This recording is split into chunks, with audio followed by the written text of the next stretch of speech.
All welcome to our channel Tony P S C. അപ്പോൾ നമ്മൾ ഇന്ന് പഠിക്കാനായിട്ട് പോകുന്നത് 8ാം ക്ലാസ്സിലെ ഒരു ACRT ചാപ്റ്ററാണ്. ചാപ്റ്ററിൻ്റെ പേരാണ് കുഞ്ഞറയ്ക്കുള്ളിലെ ജീവരഹസ്യങ്ങൾ. അപ്പോൾ നമുക്ക് പതുക്കെ സ്റ്റാർട്ട് ചെയ്യാം. അപ്പോൾ ആദ്യം തന്നെ ഒരു ഇൻട്രൊഡക്ഷൻ കൊടുത്തിട്ടുണ്ട്, അത് കുട്ടികൾക്ക് മനസ്സിലാവാൻ വേണ്ടിയിട്ടാണ്. അപ്പോൾ നമുക്ക് പതുക്കെ പോവാം. ഇതിൽ ഫസ്റ്റ് പോയിൻ്റാണ്, എല്ലാ ജീവികളുടെയും ശരീരഭാഗങ്ങൾ നിർമ്മിച്ചിരിക്കുന്നത് കോശങ്ങൾ കൊണ്ടാണെന്ന് നിങ്ങൾക്കറിയാമല്ലോ. അപ്പം നമുക്ക് അതിനകത്തൊരു പോയിന്റ് കിട്ടി, എല്ലാ ജീവികളുടെയും ശരീരഭാഗങ്ങൾ നിർമ്മിച്ചിരിക്കുന്നത് കോശങ്ങൾ കൊണ്ടാണ്. ഓക്കെ, ഇന്ന് നമുക്ക് വാഴയുടെ വേരിലെ കോശങ്ങളെ നിരീക്ഷിക്കാം. അപ്പോൾ അവരത് നിരീക്ഷിക്കാനായിട്ട് ചെറിയൊരു എക്സ്പെരിമെൻ്റ് ഒക്കെ ചെയ്യുകയാണ്. നമുക്ക് നോക്കാം.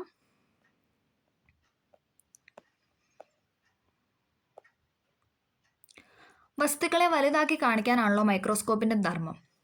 വസ്തുക്കളെ വലുതാക്കി കാണിക്കുന്നതാണ് മൈക്രോസ്കോപ്പിൻ്റെ ധർമ്മം. അതെല്ലാവർക്കും അറിയാവുന്ന പോയിന്റ് ആണല്ലോ അല്ലേ. ഓക്കെ, ഒന്നിൽ കൂടുതൽ ലെൻസുകൾ ഉപയോഗിക്കുന്ന മൈക്രോസ്കോപ്പുകളെ കോമ്പൗണ്ട് മൈക്രോസ്കോപ്പുകൾ എന്നാണ് പറയുന്നത്. ഒന്നിൽ കൂടുതൽ ലെൻസുകൾ ഉപയോഗിക്കുന്ന മൈക്രോസ്കോപ്പുകളെ കോമ്പൗണ്ട് മൈക്രോസ്കോപ്പ് എന്നാണ് പറയുന്നത്. ഓക്കെ, ചുവടെ നൽകിയ കുറിപ്പ് സൂചകങ്ങളുടെ അടിസ്ഥാനത്തിൽ വിശകലനം ചെയ്ത് നിഗമനങ്ങൾ ശാസ്ത്ര പുസ്തകത്തിൽ എഴുതുക. അത് കുട്ടികൾക്ക് കൊടുത്തേക്കുന്ന ഒരു ഇതാണ്. നമുക്ക് ജസ്റ്റ് ഒന്ന് നോക്കാം. മൈക്രോസ്കോപ്പിലെ പ്രകാശ ക്രമീകരണം എന്താണെന്ന് നോക്കാം. മൈക്രോസ്കോപ്പിലെ സ്റ്റേജിന് താഴെയായി ഉറപ്പിച്ചിരിക്കുന്ന ഭാഗം നിരീക്ഷണ വസ്തുവിലേക്ക് പ്രകാശം പ്രതിപദിക്കാൻ ഉള്ളതാണ്. അതായത് മൈക്രോസ്കോപ്പിന്റെ താഴെയായിട്ട് ഉറപ്പിച്ചിരിക്കുന്ന ഭാഗം എന്താണെന്ന് ചോദിച്ചു കഴിഞ്ഞാൽ നിരീക്ഷണ വസ്തുവിലേക്ക് പ്രകാശം പ്രതിപദിക്കാനുള്ളതാണ്. ഒരു ലോഹ വളയത്തിൽ ഉറപ്പിച്ചിരിക്കുന്ന ഈ ക്രമീകരണത്തിന് 2 തലങ്ങളാണ് ഉള്ളത്.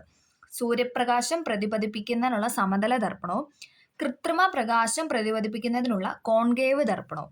അപ്പം നമുക്ക് അതിനകത്ത് കിട്ടി, സൂര്യപ്രകാശം പ്രതിപദിപ്പിക്കാനുള്ളത് സമതല ദർപ്പണവും പ്ലെയിൻ മിറർ, കൃത്രിമ പ്രകാശം പ്രതിപദിപ്പിക്കാൻ വേണ്ടിയിട്ട് എന്താണ് കോൺകേവ് ദർപ്പണമാണ് യൂസ് ചെയ്യുന്നത്. ഓക്കെ, സ്റ്റേജിന്റെ അടിവശത്ത് ഉറപ്പിച്ചിരിക്കുന്ന കണ്ടൻസറിലെ ലെൻസ് പ്രകാശത്തെ നിരീക്ഷണ വസ്തുവിൽ കേന്ദ്രീകരിക്കുന്നു. കണ്ടൻസറിന്റെ ഭാഗമായ ഡയഫ്രം പ്രകാശ തീവ്രത ക്രമീകരിക്കാനായിട്ട് സഹായിക്കുന്നു. അതായത് കണ്ടൻസറിന്റെ ഭാഗമായ ഡയഫ്രം എന്താണ്, പ്രകാശ തീവ്രത ക്രമീകരിക്കാനായിട്ട് സഹായിക്കുന്ന ഒന്നാണ്. ഓക്കെ, അപ്പോൾ നമുക്ക് ജസ്റ്റ് ഒന്ന് നോക്കാം. ഇനി നെക്സ്റ്റ് പറഞ്ഞേക്കുന്നതാണ് ആവർത്തന ശേഷി. ഒബ്ജക്റ്റീവ് ലെൻസുകളുടെ ആവർത്തന ശേഷി 10x 45x എന്നിങ്ങനെ രേഖപ്പെടുത്തിയിരിക്കുന്നു. അതായത് ഇതിനകത്ത് ഈ പിക്ചറിൽ കൊടുത്തിട്ടുണ്ട് 10x എന്നും 45x എന്നും ആണ് രേഖപ്പെടുത്തിയിരിക്കുന്നത്. എന്ത്, ഒബ്ജക്റ്റീവ് ലെൻസുകളുടെ ആവർത്തന ശേഷി.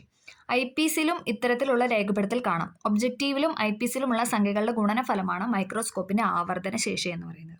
ഓക്കെ, അത് അത്ര ഇമ്പോർട്ടൻ്റ് അല്ല, എന്നാൽ ജസ്റ്റ് ഒന്ന് വായിച്ചു. ഓക്കെ, അടുത്തതൊരു ഇമ്പോർട്ടൻ്റ് പോയിന്റ് ആണ്, കോശത്തെ കണ്ടെത്തുന്നു. ലളിതമായ ഒരു മൈക്രോസ്കോപ്പിന്റെ സഹായത്താൽ ആദ്യമായി കോശങ്ങളെ നിരീക്ഷിച്ചത് റോബർട്ട് ഹുക്ക് എന്ന ശാസ്ത്രജ്ഞനാണ്. അത് നമുക്കറിയാം, ഇമ്പോർട്ടൻ്റ് ആയ പോയിന്റ് ആണ്. മൈക്രോസ്കോപ്പിന്റെ സഹായത്താൽ ആദ്യമായി കോശങ്ങളെ നിരീക്ഷിച്ചത് ആരാണ്? റോബർട്ട് ഹുക്കാണ്. കോർക്കിന്റെ ഛേദം മൈക്രോസ്കോപ്പിലൂടെ നിരീക്ഷിച്ചപ്പോൾ കണ്ട ചെറിയ അറകളെ അദ്ദേഹം സെൽ എന്ന് വിശേഷിപ്പിച്ചു. അപ്പോൾ ആരാണ് സെല്ലെന്ന് കണ്ടെത്തിയത് ആരാണെന്ന് ചോദിച്ചാലും ആരാണ്? റോബർട്ട് ഹുക്ക് തന്നെയാണ്. അതായത് അദ്ദേഹം കോർക്കിന്റെ ഛേദം മൈക്രോസ്കോപ്പിലൂടെ നിരീക്ഷിച്ചപ്പോൾ കണ്ട ചെറിയ അറകളെ അദ്ദേഹം സെൽ എന്ന് വിശേഷിപ്പിച്ചു. ഓക്കെ, ക്ലിയർ ആയെന്ന് പ്രതീക്ഷിക്കുന്നു. അടുത്ത് ഗാന്ധിജിയുടെ ഒരു പടം തന്നിട്ട് നമുക്ക് നോക്കാം. മൈക്രോസ്കോപ്പിലൂടെ രോഗാണുക്കളെ നിരീക്ഷിക്കുന്ന ഗാന്ധിജി. സൂക്ഷ്മജീവികളായ രോഗാണുക്കളെ നിരീക്ഷിക്കാനും പഠിക്കാനും നമ്മെ പ്രാപ്തരാക്കിയത് മൈക്രോസ്കോപ്പുകളുടെ കണ്ടെത്തലാണ്. ചികിത്സാ രംഗത്ത് ഇത് വൻ മുന്നേറ്റമാണ് വഴിയൊരുക്കിയത്. ഒരു കാലത്ത് ലോകത്തെ ഭീതിയിലാഴ്ത്തിയ രോഗങ്ങളെ നിയന്ത്രണ വിധേയമാക്കാൻ നമുക്ക് കഴിഞ്ഞത് കാഴ്ചയുടെ പരിമിതികൾ മറികടക്കാൻ ഉതകുന്ന ഇത്തരം ഉപകരണങ്ങളുടെ സഹായം കൊണ്ടാണ്. ഓക്കെ, അടുത്ത പോയിന്റ്, ഇന്ന് സത്വരം വികസിച്ചുകൊണ്ടിരിക്കുന്ന ബൃഹത്തായ ശാസ്ത്രശാഖയാണ് കോശപഠനം എന്ന് പറയുന്നത്. ഓക്കെ, ഇത് കോശവിജ്ഞാനീയം എന്നാണ് അറിയപ്പെടുന്നത്. അതായത് ഈ കോശപഠനം എന്നറിയപ്പെടുന്ന കോശവിജ്ഞാനം, നമുക്കറിയാം സെൽ ബയോളജി. കോശവിജ്ഞാനീയത്തിന് അടിത്തറ പാകിയ ശ്രദ്ധേയമായ കണ്ടെത്തലുകൾ നടന്നത് 19ാം നൂറ്റാണ്ടിൻ്റെ മധ്യദശകങ്ങളിലാണ്. അപ്പോൾ നമുക്ക് ജസ്റ്റ് നോക്കാം. ഓക്കെ, ഓരോരുത്തരും ഇത് തന്നിട്ട് അവർ കണ്ടെത്തിയ കാര്യങ്ങളൊക്കെയാണ് പറഞ്ഞിരിക്കുന്നത്. അപ്പോൾ നമുക്ക് എല്ലാവരും ഒന്ന് നോക്കാം. ആദ്യം തന്നെ റോബർട്ട് ബ്രൗൺ ആണ് ഫസ്റ്റ് ഇവിടെ കൊടുത്തിരിക്കുന്നത്. റോബർട്ട് ബ്രൗൺ ആണ് കോശകേന്ദ്രം കണ്ടെത്തി. അതായത് കോശകേന്ദ്രം കണ്ടെത്തിയത് ആരാണെന്ന് ചോദിച്ചാൽ റോബർട്ട് ബ്രൗൺ ആണ്. ഇമ്പോർട്ടൻ്റ് ആണ്, PYQ ആണ്, എല്ലാവരും പഠിക്കണം. കോശകേന്ദ്രം കണ്ടെത്തിയത് റോബർട്ട് ബ്രൗൺ ആണ്. അതിനെ ന്യൂക്ലിയസ് എന്ന് അദ്ദേഹം വിളിച്ചു. അതായത് കോശകേന്ദ്രം കണ്ടെത്തി, ആ കേന്ദ്രത്തിന് അദ്ദേഹം എന്താണ് പേരിട്ടത്? ന്യൂക്ലിയസ് എന്ന് വിളിച്ചു. ആരാണ് അങ്ങനെ വിളിച്ചത്? റോബർട്ട് ബ്രൗൺ ആണ്. 1831 അദ്ദേഹം ഇത് കണ്ടെത്തിയത്. ഓക്കെ, ഒന്നും കൂടെ പറയാം. റോബർട്ട് ബ്രൗൺ ആണ് കോശകേന്ദ്രം കണ്ടെത്തിയത്. അതിനെ ന്യൂക്ലിയസ് എന്ന് അദ്ദേഹം പേരിട്ട് വിളിച്ചു. ഓക്കെ, കോശകേന്ദ്രം കണ്ടെത്തി, അതിനെ ന്യൂക്ലിയസ് എന്ന് വിളിച്ചു, റോബർട്ട് ബ്രൗൺ. നെക്സ്റ്റ് എന്ന് പറയുന്നത് MJ Schleiden ആണ്. MJ Schleiden അദ്ദേഹം സസ്യശരീരം കോശങ്ങളാൽ നിർമ്മിതമാണെന്ന് കണ്ടെത്തി. ഓക്കെ, ഒന്നും കൂടെ പറയാം. സസ്യശരീരം കോശങ്ങളാൽ നിർമ്മിതമാണെന്ന് കണ്ടെത്തിയത് MJ Schleiden ആണ്. അപ്പം കോശകേന്ദ്രം കണ്ടെത്തിയത് ആരായിരുന്നു? Robert brown. ഇനി സസ്യശരീരം കോശങ്ങളാൽ നിർമ്മിതമാണെന്ന് കണ്ടെത്തിയത് MJ Schleiden ആണ്. ഓക്കെ, അടുത്തതാണ് തിയോഡർ ഷ്വാൻ. ജന്തുശരീരം കോശങ്ങളാൽ നിർമ്മിതമാണെന്ന് കണ്ടെത്തി. MJ Schleiden കണ്ടെത്തിയത് സസ്യശരീരമായിരുന്നു. തിയോഡർ ഷ്വാൻ കണ്ടെത്തിയത് എന്താണ്? ജന്തുശരീരം കോശങ്ങളാൽ നിർമ്മിതമാണെന്നാണ് അദ്ദേഹം കണ്ടെത്തിയത്. ഓക്കെ, അതും ഇമ്പോർട്ടൻ്റ് ആണ്, പഠിക്കണം കേട്ടോ. അടുത്തതാണ് റുഡോൾഫ് വിർഷോ. അദ്ദേഹം കണ്ടെത്തിയത് വിഭജിക്കുന്ന കോശങ്ങളെ നിരീക്ഷിച്ചു. അദ്ദേഹം എന്താണ്? വിഭജിക്കുന്ന കോശങ്ങളെ അദ്ദേഹം നിരീക്ഷിച്ചു. നിലവിലുള്ള കോശങ്ങളിൽ നിന്ന് മാത്രമാണ് പുതിയവ ഉണ്ടാകുന്നത് എന്ന നിഗമനം അദ്ദേഹം രൂപീകരിച്ചു. റുഡോൾഫ് വിർഷോ എന്താണ് കണ്ടെത്തിയത്? വിഭജിക്കുന്ന കോശങ്ങളെയാണ് അദ്ദേഹം നിരീക്ഷിച്ചത്. നിലവിലുള്ള കോശങ്ങളിൽ നിന്ന് മാത്രമാണ് പുതിയവ ഉണ്ടാകുന്ന എന്ന നിഗമനമാണ് അദ്ദേഹം എത്തിച്ചേർന്നത്. ഓക്കെ, അപ്പം നമുക്ക് ഒന്നും കൂടെ ഇതൊന്നും പറയാം. റോബർട്ട് ബ്രൗൺ കണ്ടെത്തിയത് കോശകേന്ദ്രമായിരുന്നു. അതിനെ അദ്ദേഹം എന്താണ് വിളിച്ചത്? ന്യൂക്ലിയസ് എന്ന് പേരിട്ട് വിളിച്ചു. ഇനി MJ Schleiden എന്താണ് കണ്ടെത്തിയത്? സസ്യശരീരം കോശങ്ങളാൽ നിർമ്മിതമാണെന്ന് കണ്ടെത്തി. സസ്യശരീരം കോശങ്ങളാൽ നിർമ്മിതമാണെന്ന് കണ്ടെത്തിയത് MJ Schleiden. ഇനി തിയോഡർ ഷ്വാൻ എന്താണ്? ജന്തുശരീരം കോശങ്ങളാൽ നിർമ്മിതമാണെന്ന് കണ്ടെത്തി. സസ്യശരീരം MJ Schleiden, ജന്തുശരീരം തിയോഡർ ഷ്വാൻ. വിഭജിക്കുന്ന കോശങ്ങളെ നിരീക്ഷിച്ചു. നിലവിലുള്ള കോശങ്ങളിൽ നിന്ന് മാത്രമാണ് പുതിയവ ഉണ്ടാകുന്നത് എന്ന നിഗമനം അദ്ദേഹം ആരാണ് രൂപീകരിച്ചത്? റുഡോൾഫ് വിർഷോയാണ്. ഓക്കെ, എല്ലാവർക്കും ക്ലിയർ ആയെന്ന് പ്രതീക്ഷിക്കുന്നു. ഒന്നും കൂടെ ഒന്ന് കേട്ട് നോക്കിയാൽ മതി, അപ്പം നമുക്ക് പഠിക്കാം. ഓക്കെ, അപ്പം നമുക്കിനി അടുത്ത പോയിന്റിലോട്ട് പോകാം. അടുത്തതാണ് കോശസിദ്ധാന്തം. കോശസിദ്ധാന്തം എന്താണെന്ന് നോക്കാം. വിവിധ ശാസ്ത്രജ്ഞരുടെ കണ്ടെത്തലുകളുടെ സാരാംശം ഉൾച്ചേർത്തുകൊണ്ട് MJ Schleidenനും തിയോഡർ ഷ്വാനും ചേർന്ന് രൂപപ്പെടുത്തിയ സിദ്ധാന്തമാണ് കോശസിദ്ധാന്തം. അപ്പോൾ MJ Schleiden എന്താണ് കണ്ടെത്തിയത്? നമുക്ക് നോക്കാം. MJ Schleiden സസ്യശരീരം കോശങ്ങളാൽ നിർമ്മിതമാണെന്ന് കണ്ടെത്തി. തിയോഡർ ഷ്വാൻ എന്താണ്? ജന്തുശരീരം കോശങ്ങളാൽ നിർമ്മിതമാണെന്ന് കണ്ടെത്തി. അപ്പോൾ ഇവർ രണ്ടുപേരും കൂടെ ചേർന്നിട്ടാണ് കോശസിദ്ധാന്തം ആവിഷ്കരിച്ചത്. രണ്ട് മുഖ്യ ആശയങ്ങളാണ് കോശസിദ്ധാന്തം മുന്നോട്ട് വെച്ചത്. എന്താണ്? നമുക്ക് നോക്കാം. എല്ലാ ജീവശരീരവും കോശനിർമ്മിതമാണ്. ഓക്കെ, എല്ലാ ജീവശരീരവും കോശനിർമ്മിതമാണെന്ന് അവരുടെ ആശയം മുന്നോട്ട് വെച്ചു. ജീവികളുടെ ഘടനാപരവും ജീവധർമ്മപരവുമായ അടിസ്ഥാന ഘടകങ്ങളാണ് കോശങ്ങൾ എന്നും പറഞ്ഞു. അപ്പോൾ 2 പോയിന്റാണ് അവർ കണ്ടെത്തിയത്. എല്ലാ ജീവശരീരവും കോശനിർമ്മിതമാണ്. ജീവികളുടെ ഘടനാപരവും ജീവധർമ്മപരവുമായ അടിസ്ഥാന ഘടകങ്ങളാണ് കോശങ്ങൾ എന്നും അവർ കണ്ടെത്തി. ഓക്കെ, എന്തൊക്കെ ജീവധർമ്മങ്ങളാണ് കോശങ്ങൾ നിർവഹിക്കുന്നത്? നമുക്ക് നോക്കാം. കോശത്തിലെ ജീവധർമ്മങ്ങൾ 3 പോയിന്റ് ഉണ്ട്. അന്യവസ്തുക്കളെ പ്രതിരോധിക്കുന്നു, പോഷകങ്ങളിൽ നിന്നും ഊർജം സ്വതന്ത്രമാക്കുന്നു, ജൈവ തന്മാത്രകൾ നിർമ്മിക്കുന്നു. കോശത്തിലെ ജീവധർമ്മങ്ങളാണ് അന്യവസ്തുക്കളെ പ്രതിരോധിക്കുന്നു. അന്യവസ്തുക്കളെ പ്രതിരോധിക്കാൻ എന്താണ്? കോശത്തിലുള്ളൊരു ധർമ്മമാണ്. പോഷകങ്ങളിൽ നിന്ന് ഊർജം അവർ സ്വതന്ത്രമാക്കുന്നു, അതേപോലെ തന്നെ ജൈവ തന്മാത്രകൾ നിർമ്മിക്കുന്നു. ഓക്കെ, ഈ ധർമ്മങ്ങളെല്ലാം നിറവേറ്റാൻ തക്കവണ്ണം സങ്കീർണമാണ് കോശത്തിന്റെ ഘടന എന്ന് പറയുന്നത്. അപ്പം ഇങ്ങനെ ഈ കാര്യങ്ങളെല്ലാം ആരെ കൊണ്ട് ചെയ്യാനായിട്ട് പറ്റും? കോശത്തിന് ചെയ്യാനായിട്ട് കഴിയും. ഓരോ ജീവധർമ്മവും നിറവേറ്റുന്നതിനായി കോശത്തിനുള്ളിൽ പ്രത്യേകം ഭാഗങ്ങളുണ്ട്. അപ്പം നമുക്കതൊക്കെ ഒന്ന് നോക്കാം. ആ ഭാഗങ്ങളൊക്കെ ഇതാണ് ഒരു കോശം കൊടുത്തിരിക്കുന്നത്, എല്ലാവർക്കും കാണാമെന്ന് പ്രതീക്ഷിക്കുന്നു. ഓക്കെ, അതിൽ നമുക്കൊന്ന് സൈഡിൽ നിന്ന് തുടങ്ങാം.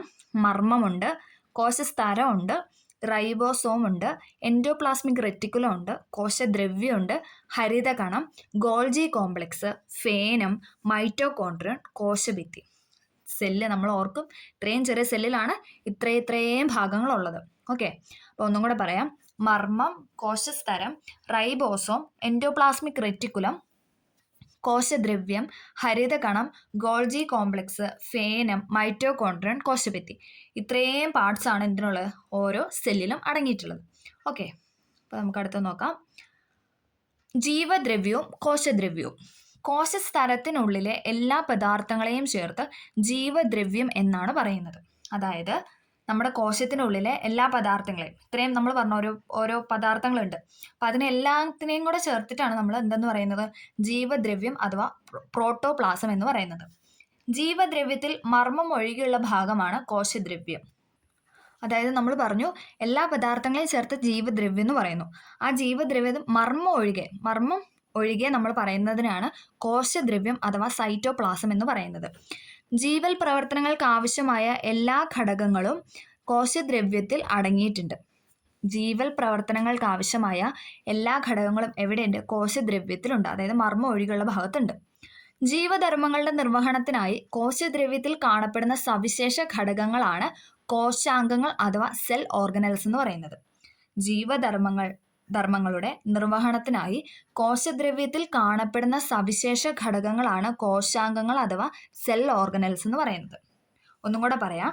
കോശസ്തരത്തിനുള്ളിലെ എല്ലാ പദാർത്ഥങ്ങളെയും ചേർത്ത് ജീവദ്രവ്യം എന്ന് പറയുന്നു. ജീവദ്രവ്യത്തിൽ മർമ്മം ഒഴികെയുള്ള ഭാഗമാണ് കോശദ്രവ്യം അഥവാ സൈറ്റോപ്ലാസം. ഇനി ജീവൽ പ്രവർത്തനങ്ങൾക്ക് ആവശ്യമായ എല്ലാ ഘടകങ്ങളും കോശദ്രവ്യത്തിൽ അടങ്ങിയിട്ടുണ്ട്. ജീവധർമ്മങ്ങളുടെ നിർവഹണത്തിനായി കോശദ്രവ്യത്തിൽ കാണപ്പെടുന്ന സവിശേഷ ഘടകങ്ങളെയാണ് എന്തെന്ന് പറയുന്നത്? കോശാംഗങ്ങൾ അഥവാ സെൽ ഓർഗനൽസ് എന്ന് പറയുന്നത്. ഓക്കെ, ക്ലിയർ അല്ലേ? ഇനി നമുക്ക് ഓരോ പാർട്സായിട്ട് നമുക്കൊന്ന് നോക്കാം.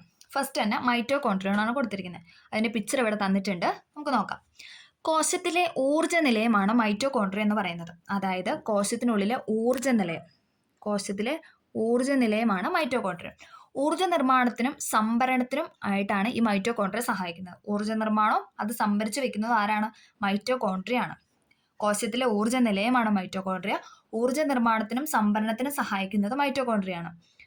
ഊർജ്ജ ആവശ്യം കൂടുതൽ ഉള്ള കരള്, തലച്ചോറ്, പേശികൾ എന്നിവയിലെ കോശങ്ങളിൽ കൂടുതലായി കാണപ്പെടുന്നു. മൈറ്റോകോൺട്രിയ എന്ന് പറയുന്നത് ഊർജാവശ്യം കൂടുതലുള്ള, അതായത് കരള്, തലച്ചോറ്, പേശികൾ, അവിടെയൊക്കെ എന്നാ ഊർജാവശ്യം കൂടുതലാണ്. അപ്പോൾ അവിടേക്കുള്ള കോശങ്ങളിൽ കൂടുതലായിട്ടാണ് എന്ത് കാണപ്പെടുന്നത്? മൈറ്റോകോൺട്രിയം കാണപ്പെടുന്നത്. ഓക്കെ, അടുത്തതാണ് എൻഡോപ്ലാസ്മിക് റെറ്റിക്കുലം. അപ്പോൾ നമുക്ക് അതെന്താണെന്ന് നോക്കാം. കോശത്തിനുള്ളിലെ സഞ്ചാരപാതയാണ് എൻഡോപ്ലാസ്മിക് റെറ്റിക്കുലം.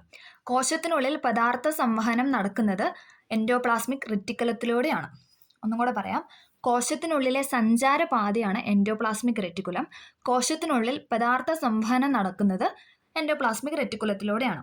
അടുത്ത പോയിന്റ്, കോശത്തിന് ദൃഢതയും ആകൃതിയും നൽകുന്നതിനാൽ കോശാസ്ഥികൂടം എന്നും അറിയപ്പെടുന്നു. അപ്പോൾ എൻഡോപ്ലാസ്മിക് റെറ്റിക്കുലത്തിൻ്റെ മറ്റൊരു പേരാണ് കോശാസ്ഥികൂടം. അത് പറയാനുള്ള കാരണം കോശത്തിന് ദൃഢതയും ആകൃതിയും ഒക്കെ നൽകുന്നു. അതായത് നമ്മുടെ സെല്ലിന് ഇങ്ങനെ ആ ഒരു ആകൃതി, ഇതെല്ലാം ദൃഢതയും ആകൃതിയും എല്ലാം നൽകുന്നത് കൊണ്ട് തന്നെ കോശാസ്ഥികൂടം എന്നും എന്തറിയപ്പെടുന്നു? എൻഡോപ്ലാസ്മിക് റെറ്റിക്കുലം അറിയപ്പെടുന്നു. ഓക്കെ, അടുത്തതാണ് റൈബോസോം. കോശത്തിലെ മാംസ്യനിർമ്മാണ കേന്ദ്രമാണ് റൈബോസോം. എൻഡോപ്ലാസ്മിക് റെറ്റിക്കുലത്തോട് ചേർന്നോ കോശദ്രവ്യത്തിൽ സ്വതന്ത്രമായോ ആണ് എന്ത് കാണപ്പെടുന്നത്? റൈബോസോം കാണപ്പെടുന്നത്. കോശത്തിലെ മാംസ്യനിർമ്മാണ കേന്ദ്രമാണ് റൈബോസോം. എൻഡോപ്ലാസ്മിക് റെറ്റിക്കുലത്തോട് ചേർന്നോ അല്ലെങ്കിൽ കോശദ്രവ്യത്തിൽ സ്വതന്ത്രമായിട്ടാണ് എന്ത് കാണപ്പെടുന്നത്? ഈ റൈബോസോം കാണപ്പെടുന്നത്. ഓക്കെ, അടുത്തതാണ് ഫേനം. ടോണോപ്ലാസ്റ്റ് എന്ന സവിശേഷ സ്ഥലത്താൽ ആവരണം ചെയ്യപ്പെട്ടിരിക്കുന്ന ഒരു ഭാഗമാണ് ഫേനം എന്ന് പറയുന്നത്. ടോണോപ്ലാസ്റ്റ് എന്ന സവിശേഷ സ്ഥലത്താൽ ആവരണം ചെയ്യപ്പെട്ടിരിക്കുന്നു. ജലം, ലവണങ്ങൾ, വിസർജ്യ വസ്തുക്കൾ എന്നിവ സംഭരിക്കുന്നത് ഫേനത്തിലാണ്. ഇമ്പോർട്ടൻ്റ് ആണ്. ജലം, ലവണങ്ങൾ, വിസർജ്യ വസ്തുക്കൾ എന്നിവ സംഭരിക്കുന്നത് എവിടെയാണ്? ഫേനത്തിലാണ്. ഓക്കെ, ടോണോപ്ലാസ്റ്റ് എന്ന സവിശേഷ സ്ഥലത്താൽ ആവരണം ചെയ്യപ്പെട്ടിരിക്കുന്നു. ജലം, ലവണങ്ങൾ, വിസർജ്യ വസ്തുക്കൾ എന്നിവ സംഭരിക്കുന്നു എവിടെ? ഫേനത്തിൽ. ഓക്കെ, അടുത്ത പോയിന്റാണ് ഗോൾജി കോംപ്ലക്സ്.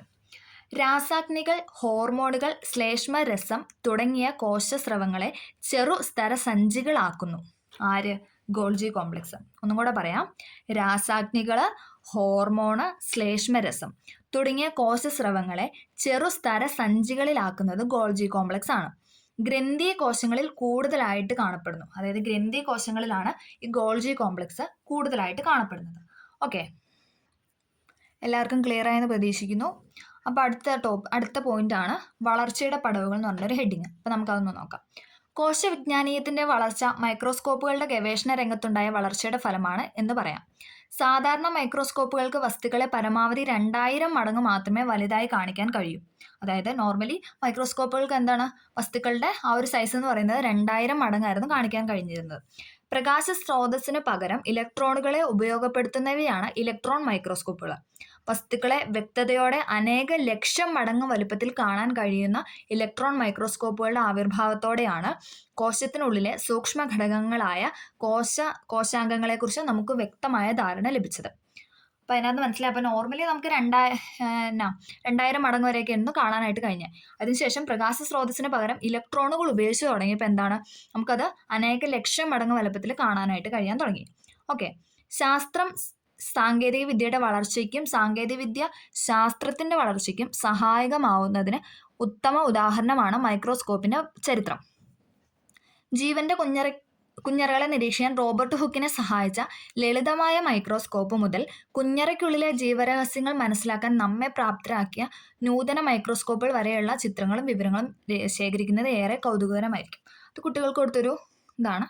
നമുക്ക് അടുത്തത് നോക്കാം. അടുത്തതാണ് മർമ്മം. അപ്പം നമ്മൾ പറഞ്ഞു മർമ്മം ഒഴികെയുള്ള ഭാഗമാണ് കോശദ്രവ്യം എന്ന് പറയുന്നതെന്ന് പറഞ്ഞു. അപ്പോൾ ആ മർമ്മമാണ് നമ്മൾ നോക്കാൻ പോകുന്നത്. കോശത്തിൻ്റെ നിയന്ത്രണ കേന്ദ്രം, അതാണ് ന്യൂക്ലിയസ് അഥവാ മർമ്മം എന്ന് പറയുന്നത്. കോശത്തിൻ്റെ നിയന്ത്രണ കേന്ദ്രമാണ് ന്യൂക്ലിയസ് അഥവാ മർമ്മം. നോക്കാം. കോശത്തിനുള്ളിലെ അസംഖ്യം ജീവൽ പ്രവർത്തനങ്ങൾ നിയന്ത്രിക്കുകയും ഏകോപിപ്പിക്കുകയും ചെയ്യുന്നത് ആരാണ്? ഈ മർമ്മം അഥവാ ന്യൂക്ലിയസ് ആണ്. കോശത്തിനുള്ളിലെ അസംഖ്യം ജീവൽ പ്രവർത്തനങ്ങളെ നിയന്ത്രിക്കുകയും ഏകോപിപ്പിക്കുകയും ചെയ്യുന്നത് ആരാണ്? മർമ്മമാണ്. കോശത്തിലെ വിവിധ പ്രവർത്തനങ്ങൾ നിയന്ത്രിക്കുന്നതിൽ കോശത്തിൽ ഉൽപ്പാദിപ്പിക്കപ്പെടുന്ന വിവിധ മാംസ്യ തന്മാത്രകൾക്ക് പങ്കുണ്ട്. ഇവയുടെ നിർമ്മാണം നടക്കുന്നത് മർമ്മത്തിലെ ക്രൊമാറ്റിൻ ജാലികയിലെ ജീനുകളുടെ നിയന്ത്രണത്താലാണ്. അതായത് ഈ മർമ്മത്തിൻ്റെ നിർമ്മാണം നടക്കുന്നത് മർമ്മത്തിലെ ക്രൊമാറ്റിൻ ജാലികയുടെ ജീനുകളുടെ നിയന്ത്രണത്തിലൂടെയാണ്. അതിനാൽ മർമ്മം കോശത്തിൻ്റെ നിയന്ത്രണ കേന്ദ്രമാണെന്നാണ് പറയുന്നത്. അതുകൊണ്ട് തന്നെ കോശത്തിൻ്റെ നിയന്ത്രണ കേന്ദ്രം എന്നാണ് മർമ്മം അറിയപ്പെടുന്നത്. ഓക്കെ, അടുത്തതാണ്. ഇനി നമ്മൾ മർമ്മത്തിൻ്റെ പിക്ചറാണ് ഇവിടെ തന്നിരിക്കുന്നത്. ഇനി മർമ്മത്തിൻ്റെ ഓരോ പാർട്സാണ് പറയാൻ പോകുന്നത്. അതിൽ മർമ്മദ്രവ്യമുണ്ട്, മർമ്മസ്തരമുണ്ട്, ക്രൊമാറ്റിൻ ജാലികയുണ്ട്, മർമ്മകം, മർമ്മരന്ധ്രം. ഇത്രയും 5 പാർട്സാണ് മർമ്മത്തിലുള്ളത്. അപ്പോൾ നമുക്കത് എന്തൊക്കെയാണെന്ന് നോക്കാം. ആദ്യത്തേത് മർമ്മദ്രവ്യം. മർമ്മത്തിനുള്ളിലെ ദ്രാവക ഭാഗമാണ് മർമ്മദ്രവ്യം. ദ്രവ്യം എന്ന് പറയുമ്പോൾ നമുക്കറിയാം അതൊരു ലിക്വിഡ് ഫോമാണ്. ഓക്കെ, ദ്രവ്യം എന്ന് പറയുമ്പോൾ തന്നെ ലിക്വിഡാണ്. അപ്പം അത് നമുക്ക് ഈസി ആയിട്ട് കണക്ട് ചെയ്യാം. മർമ്മത്തിനുള്ളിലെ ദ്രാവക ഭാഗമാണ് മർമ്മദ്രവ്യം. മർമ്മകവും ക്രൊമാറ്റിൻ ജാലികയുമാണ് എവിടെ കാണപ്പെടുന്നത്? ഈ മർമ്മദ്രവ്യത്തിൽ കാണപ്പെടുന്നത്. മർമ്മകവും ക്രൊമാറ്റിൻ ജാലികയും മർമ്മദ്രവ്യത്തിലാണ് നമുക്ക് കാണപ്പെടുന്നത്. മർമ്മദ്രവ്യത്തിൻ്റെ ഇംഗ്ലീഷാണ് ന്യൂക്ലിയോപ്ലാസം. ഓക്കെ, ഒന്നും കൂടെ പറയാം. മർമ്മത്തിനുള്ളിലെ ദ്രാവക ഭാഗമാണ് മർമ്മദ്രവ്യം. മർമ്മകവും ക്രൊമാറ്റിൻ ജാലികയുമാണ് മർമ്മദ്രവ്യത്തിൽ കാണപ്പെടുന്നത്. അടുത്തതാണ് മർമ്മസ്തരം. ന്യൂക്ലിയർ മെംബ്രെയിൻ എന്നറിയപ്പെടുന്നു. മർമ്മസ്തരം അഥവാ ന്യൂക്ലിയർ മെംബ്രെയിൻ. മർമ്മത്തെ ആവരണം ചെയ്ത് കാണുന്ന ഇരുപാളികളുള്ള സ്ഥലമാണ് മർമ്മസ്തരം. അപ്പോൾ നമുക്ക് കണക്ട് ചെയ്യാം അല്ലേ? മർമ്മത്തെ ആവരണം ചെയ്ത് കാണപ്പെടുന്ന ഇരുപാളികളുള്ള സ്ഥലമാണ് എന്ത്? മർമ്മസ്തരം എന്ന് പറയുന്നത്. ഓക്കെ, അടുത്തതാണ് ക്രൊമാറ്റിൻ ജാലിക. അത് എവിടെയാണ് കാണപ്പെടുന്നത് നമ്മൾ പറഞ്ഞായിരുന്നു. മർമ്മകവും ക്രൊമാറ്റിൻ ജാലിക എവിടെയാണ് കാണപ്പെടുന്നത്? മർമ്മദ്രവ്യത്തിലാണ് കാണപ്പെടുന്നത്. അപ്പോൾ അതാണ് നോക്കുന്നത്, ക്രൊമാറ്റിൻ ജാലിക. മർമ്മദ്രവ്യത്തിൽ വലക്കണ്ണികൾ പോലെ കെട്ടുപിണഞ്ഞ് കാണപ്പെടുന്നു. കെട്ടുപിണഞ്ഞ്, അതായത് വലക്കണ്ണികൾ പോലെ കെട്ടുപിണഞ്ഞാണ് എന്ത് കാണപ്പെടുന്നത്? ക്രൊമാറ്റിൻ ജാലിക കാണപ്പെടുന്നത്. എവിടെയാണ് കാണപ്പെടുന്നത്? മർമ്മദ്രവ്യത്തിൽ. ഓക്കെ, ജീനുകളെയും ഉൾക്കൊള്ളുന്നുണ്ട് എന്ത്? ക്രൊമാറ്റിൻ ജാലിക ജീനുകളെയും ഉൾക്കൊള്ളുന്നുണ്ട്. ഓക്കെ, ക്ലിയർ അല്ലേ? മർമ്മദ്രവ്യത്തിൽ വലക്കണ്ണികൾ പോലെ കെട്ടുപിണഞ്ഞ് കാണപ്പെടുന്നു, ജീനുകളും ഉൾക്കൊള്ളുന്നുണ്ട്. എവിടെ? ക്രൊമാറ്റിൻ ജാലിക. അതെവിടെ? ക്രൊമാറ്റിൻ ജാലിക എവിടെ കാണപ്പെടുന്നത്? മർമ്മദ്രവ്യത്തിൽ. ഓക്കെ, അടുത്തതാണ് മർമ്മകം. ഗോളാകൃതിയിൽ കാണപ്പെടുന്ന ഇവ റൈബോസോം നിർമ്മാണത്തിൽ പ്രധാന പങ്ക് വഹിക്കുന്നുണ്ട്.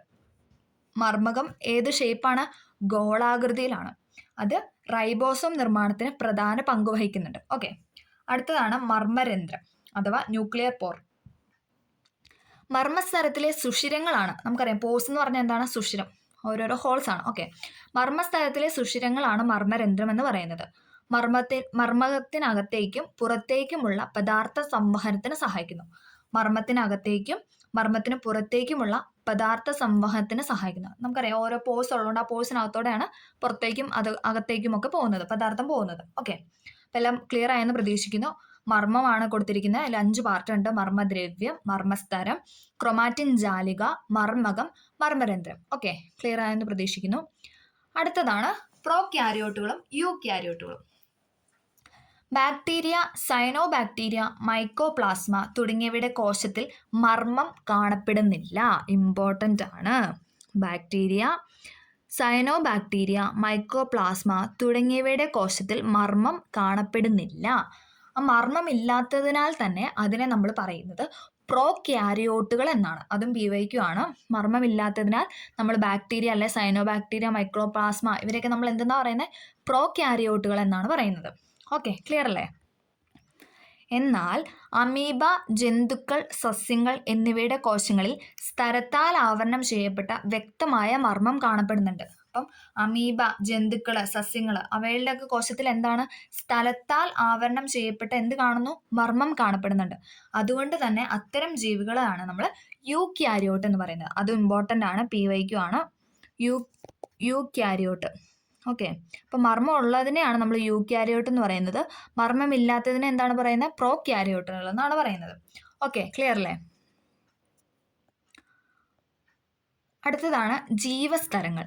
കോശത്തിന് ഒരു സ്തരാവരണം ഉണ്ടെന്ന് നമ്മൾ കണ്ടല്ലോ. അതായത് കോശത്തിന് ഒരു സ്തരാവരണമുണ്ട്.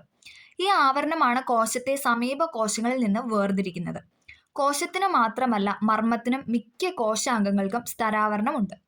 കോശങ്ങൾ തമ്മിലും കോശാംഗങ്ങളും കോശദ്രവ്യവും തമ്മിലും ഉള്ള പദാർത്ഥ വിനിമയം നിയന്ത്രിക്കുന്നതാണ് കോശസ്തരങ്ങൾ എന്ന് പറയുന്നത്.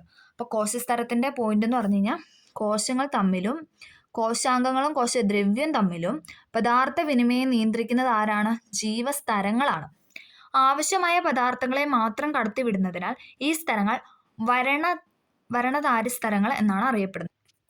വരണധാരിസ്തരങ്ങൾ അഥവാ സെലക്റ്റീവ്ലി പെർമീബിൾ മെംബ്രെയിൻ എന്നാണ് അറിയപ്പെടുന്നത്. ഓക്കെ, അടുത്ത പോയിന്റ്. അടുത്ത നമ്മൾ നോക്കുന്നത് സസ്യകോശങ്ങളിൽ മാത്രം കാണപ്പെടുന്ന കോശാംഗങ്ങളാണ്. സസ്യത്തിനെ കുറിച്ചാണ് പറയുന്നത്. സസ്യകോശങ്ങളിൽ മാത്രം കാണപ്പെടുന്ന കോശാംഗങ്ങളാണ് എന്തെന്ന് പറഞ്ഞാൽ ജൈവ കണങ്ങൾ അഥവാ പ്ലാസ്റ്റിഡ്സ്. സസ്യകോശങ്ങളിൽ മാത്രം കാണപ്പെടുന്ന കോശാംഗങ്ങളാണ് ജൈവ കണങ്ങൾ അഥവാ പ്ലാസ്റ്റിഡ്സ്. ഇവ 3 തരത്തിലുണ്ട്. അതായത് ജൈവ കണം എന്ന് പറയുന്നത് 3 തരത്തിലുണ്ട്. വർണ്ണകണം അഥവാ ക്രോമോപ്ലാസ്റ്റ്, ഹരിതകണം അഥവാ ക്ലോറോപ്ലാസ്റ്റ്. മാറിപ്പോരുത്, വർണ്ണകണം എന്ന് പറഞ്ഞാൽ ക്രോമോപ്ലാസ്റ്റ് ആണ്, ഹരിതകണം എന്ന് പറഞ്ഞാൽ ക്ലോറോപ്ലാസ്റ്റ് ആണ്, ശ്വേതകണം എന്ന് പറഞ്ഞാൽ ല്യൂക്കോപ്ലാസ്റ്റ്. നമുക്ക് കണക്ട് ചെയ്യാം, ല്യൂക്കോപ്ലാസ്റ്റ്. അടുത്തത് പ്രകാശ സംശ്ലേഷണം നിർവഹിക്കുന്നത് ഹരിതകണമാണെന്ന് നമുക്കറിയാം. വർണ്ണകണങ്ങളാണ് പൂക്കൾ, ഫലങ്ങൾ എന്നിവയ്ക്ക് നിറം നൽകുന്നത്. വർണ്ണകണങ്ങളാണ് പൂക്കള്, ഫലങ്ങൾ എന്നിവയ്ക്ക് എന്ത് കൊടുക്കുന്നത്? നിറം നൽകുന്നത്. വർണ്ണകണങ്ങളിലെ ചില വർണ്ണകങ്ങളാണ് സാന്തോഫിൽ. അതായത് സാന്തോഫിൽ നൽകുന്ന നിറമാണ് മഞ്ഞ നിറം എന്ന് പറയുന്നത്. അത് PYQ ആണ്. LGSനൊക്കെ എപ്പോഴും കാണാവുന്നൊരു ക്വസ്റ്റ്യൻ ആണ്. ഈ മഞ്ഞ നിറം നൽകുന്നത് എന്താണ്? സാന്തോഫിലാണ്. ഇനി മഞ്ഞ കലർന്ന ഓറഞ്ച് നിറം നൽകുന്നത് ആരാണ്? കരോട്ടിനാണ്. മഞ്ഞ നിറം കലർന്ന ഓറഞ്ച് നിറം നൽകുന്നത് കരോട്ടിനാണ്. ഇനി ചുവപ്പ്, പർപ്പിള എന്നീ നിറങ്ങൾ നൽകുന്ന ആരാണ്? ആന്തോസയാനിനാണ്. ചുവപ്പ്, പർപ്പിള നിറം നൽകുന്നത് ആന്തോസയാനിൻ. അതായത് മഞ്ഞ നിറം നൽകുന്നത് സാന്തോഫില്, മഞ്ഞ കലർന്ന ഓറഞ്ച് നിറം നൽകുന്നത് കരോട്ടിന്, ചുവപ്പ്, പർപ്പിള എന്നീ നിറങ്ങൾ നൽകുന്നത് ആന്തോസയാനിൻ. ഇവയുടെ ഏറ്റക്കുറച്ചിലുകളാണ് സസ്യഭാഗങ്ങൾക്ക് വിവിധ നിറങ്ങൾ നൽകുന്നത്. പ്രത്യേക നിറമില്ലാത്ത ജൈവ കണങ്ങളാണ് ശ്വേതകണങ്ങൾ. ശ്വേതം എന്ന് പറയുമ്പോൾ തന്നെ അറിയാം, നമുക്കൊരു വൈറ്റിഷ് അല്ലേ? അപ്പോൾ പ്രത്യേക കളറൊന്നും, അതായത് നിറമൊന്നും ഈ ജൈവ കണങ്ങൾക്കില്ല. അതുകൊണ്ടാണ് അതിനെ നമ്മൾ ശ്വേതകണങ്ങൾ എന്ന് പറയുന്നത്. ആഹാരവസ്തുക്കളുടെ സംഭരണം നടക്കുന്ന കോശങ്ങളിൽ ശ്വേതകണങ്ങൾ കൂടുതലായിട്ട് കാണപ്പെടുന്നു. ആഹാരവസ്തുക്കളുടെ സംഭരണം, അതായത് ആഹാരവസ്തുക്കൾ സംഭരിച്ചു വെക്കുന്നിടത്താണ് എന്ത് കൂടുതലായിട്ട് കാണപ്പെടുന്നത്? ശ്വേതകണങ്ങൾ കൂടുതലായിട്ട് കാണപ്പെടുന്നത്.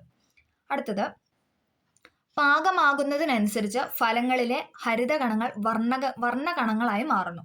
അതായത് പാകമാകുന്ന അനുസരിച്ചാണ്, അതായത് നമുക്കറിയാം ഒരു ചെടിയിൽ പൂവൊക്കെ മാറി അതിന് ഫലം ആകുമ്പോഴത്തേക്ക് അതിൻ്റെ കളറൊക്കെ മാറി വരുന്നുണ്ട്. അപ്പോൾ നമുക്കറിയാം, അപ്പോൾ പാകമാകുന്നതിനനുസരിച്ച് ഫലങ്ങളിലെ ഹരിതകണങ്ങൾ എന്താവും? വർണ്ണകണങ്ങളായിട്ട് മാറുന്നു. അന്നജം പഞ്ചസാരകളായും മാറുന്നു. ഇതാണ് പഴങ്ങളുടെ നിറമാറ്റത്തിനും രുചിമാറ്റത്തിനും പിന്നിലെ രഹസ്യം. അന്നജം എന്താണ്? പഞ്ചസാരയായിട്ട് മാറുന്നു, നമുക്കറിയാലോ അല്ലേ? അപ്പോൾ അതുപോലെ തന്നെ ഈ ഒരു പ്രക്രിയയാണ് എന്തെന്ന് പറയുന്നത്? പഴങ്ങളുടെ നിറമാറ്റത്തിനും രുചിമാറ്റത്തിനും പിന്നിലെ രഹസ്യം എന്ന് പറയുന്നത്. ഓക്കെ, അപ്പം നമ്മളിപ്പോൾ പഠിച്ചത് എന്തായിരുന്നു? സസ്യകോശങ്ങളെ കുറിച്ചായിരുന്നു. ഇനി നമുക്ക് നോക്കേണ്ടത് എന്താണെന്ന് പറഞ്ഞാൽ ജന്തുകോശത്തിനുള്ളിലെ ഭാഗങ്ങളാണ്. അപ്പോൾ നമുക്കൊന്ന് നോക്കാം. ഇത് ജന്തുകോശത്തിലെ ഒരു കോശത്തിനെയാണ് കൊടുത്തിരിക്കുന്നത്. അപ്പോൾ നമുക്കൊന്ന് നോക്കാം. കോശസ്തരമുണ്ട്, മർമ്മമുണ്ട്, എൻഡോപ്ലാസ്മിക് റെറ്റിക്കുലം ഉണ്ട്, Golgi complex, lysosome, centrosome, ribosome, കോശദ്രവ്യം, മൈറ്റോകോൺട്രിയം. ഇത്രയും പാർട്സാണ് എന്തിനുള്ളത്? ജന്തുകോശത്തിനുള്ളത്. അതിൽ ഫസ്റ്റാണ് സെൻട്രോസോമം. എല്ലാവർക്കും കാണാമല്ലോ അല്ലേ? Okay, centrosome. ജന്തുകോശങ്ങളിൽ മാത്രം കാണപ്പെടുന്ന കോശാംഗമാണ് സെൻട്രോസോം. അപ്പോൾ നമുക്ക് മനസ്സിലായി എന്ത്, സസ്യകോശങ്ങളിൽ എന്തില്ല, സെൻട്രോസോം ഇല്ല. അത് ജന്തുകോശങ്ങളിൽ മാത്രമാണ് കാണപ്പെടുന്നത്. ജന്തുകോശങ്ങളിൽ മാത്രം കാണപ്പെടുന്ന കോശാംഗമാണ് സെൻട്രോസോം. കോശവിഭജനത്തിൽ പ്രധാന പങ്ക് വഹിക്കുന്ന സെൻട്രിയോളുകൾ കാണപ്പെടുന്നത് സെൻട്രോസോമിലാണ്. അപ്പം സെൻട്രിയോളുകൾ കാണപ്പെടുന്ന എവിടെയാണ്? സെൻട്രോസോമിലാണ്. അതെന്തിനാണ് സഹായിക്കുന്നത്? കോശവിഭജനത്തിൽ പ്രധാന പങ്ക് വഹിക്കുന്നു. ആര്? സെൻട്രിയോളുകൾ. അത് കാണപ്പെടുന്ന എവിടെയാണ്? സെൻട്രോസോമിലാണ്. അപ്പോൾ ഒന്നും കൂടെ പറയാം. ജന്തുകോശങ്ങളിൽ മാത്രം കാണപ്പെടുന്ന കോശാംഗമാണ് സെൻട്രോസോം. കോശവിഭജനത്തിൽ പ്രധാന പങ്ക് വഹിക്കുന്ന സെൻട്രിയോളുകൾ കാണപ്പെടുന്നത് സെൻട്രോസോമിലാണ്. ഓക്കെ, അടുത്തതാണ് ലൈസോസോം. കോശത്തിനുള്ളിൽ പ്രവേശിക്കുന്ന വസ്തുക്കളെ നശിപ്പിക്കാൻ വേണ്ട ദഹനരസങ്ങൾ അടങ്ങിയിട്ടുള്ളത് എവിടെയാണ്? ലൈസോസോമിലാണ്. നമുക്കറിയാം ലൈസോസോം എന്ന് പറഞ്ഞു കഴിഞ്ഞാൽ ഇങ്ങനെയുള്ള അന്യവസ്തുക്കളെ നശിപ്പിക്കുന്ന ഒരിതാണ്. അപ്പം കോശത്തിനുള്ളിൽ പ്രവേശിക്കുന്ന അന്യവസ്തുക്കളെ നശിപ്പിക്കാൻ വേണ്ട ദഹനരസങ്ങൾ എവിടെ കാണപ്പെടുന്നു? ലൈസോസോമിലാണ് അടങ്ങിയിട്ടുള്ളത്. ജന്തുകോശത്തിലാണ് കാണപ്പെടുന്നത്. അപ്പം ലൈസോസോം എവിടെയാണ് കാണപ്പെടുന്നത്? ജന്തുകോശത്തിൽ. സെൻട്രോസോം എവിടെയാണ് കാണപ്പെടുന്നത്? ജന്തുകോശങ്ങളിൽ. ഓക്കെ, അപ്പോൾ ഇത്രയും നേരം നമ്മൾ പറഞ്ഞ എന്തായിരുന്നു? സസ്യകോശത്തിനെയും ജന്തുകോശത്തിനെയും പറ്റിയിട്ടാണ്. അപ്പം എല്ലാവർക്കും ഇത് ക്ലിയർ ആയെന്ന് പ്രതീക്ഷിക്കുന്നു. ഒരു തവണ കേട്ടാലൊന്നും നമുക്ക് പെട്ടെന്ന്, അത്യാവശ്യം പോയിന്റ്സുകളുള്ള ഒരു ചാപ്റ്ററാണ്. അപ്പോൾ ഒരു തവണ കേട്ടാലും നമുക്ക് പെട്ടെന്നത് പഠിക്കാനായിട്ട് പറ്റില്ല. അപ്പോൾ എല്ലാവരും 1-2 വട്ടം ഒന്ന് കേട്ട് നോക്കി എല്ലാവരും ഒരു നോട്ട് തയ്യാറാക്കുക. ഇത് 10th ലെവലിലും +2 ലെവലിലും ഒക്കെ നമുക്ക് ഉപകാരപ്പെടുന്ന ഒരു ചാപ്റ്ററാണ്. ഒരുപാട് PYQ വന്നിട്ടുള്ളൊരു ചാപ്റ്ററും കൂടെയാണ്. അപ്പോൾ എല്ലാവർക്കും ഇത് ഇഷ്ടപ്പെട്ടു എന്ന് പ്രതീക്ഷിക്കുന്നു. അപ്പം ഇഷ്ടമായാൽ ലൈക്ക് ചെയ്യണം, സപ്പോർട്ട് ചെയ്യണം, സബ്സ്ക്രൈബ് ചെയ്യണം. Okay, thank